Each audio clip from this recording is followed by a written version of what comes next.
Little storyteller. The rain stopped, and the world looked shiny and new. Little Mia put on her bright yellow boots. She loved rainy days. She went to the park.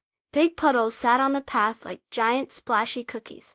Mia wanted to jump in one, but then she saw something strange. She put one yellow boot into a puddle. It didn't splash. Her foot stayed on top of the water. It felt like standing on a soft, bouncy trampoline. Mia giggled. She took another step.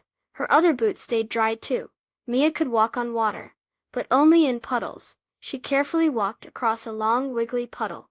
It was like walking on a giant, wobbly mirror that showed the blue sky and fluffy white clouds. She saw a little fluffy bunny with long ears twitching near a big round puddle. The bunny looked scared to cross. "Hello, little bunny," Mia said softly. The bunny wiggled its nose. Mia had an idea. She walked onto the big round puddle. "See? It's easy," she called to the bunny. The bunny watched her. Mia walked slowly across the puddle, then back again. The brave little bunny hopped carefully onto the puddle. Its soft paws didn't sink.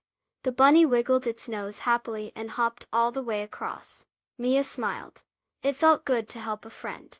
She and the fluffy bunny spent the rest of the sunny morning puddle hopping all over the park, having a wonderful splash-free time.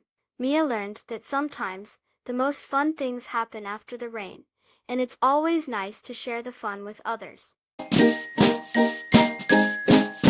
Please subscribe. Thank you.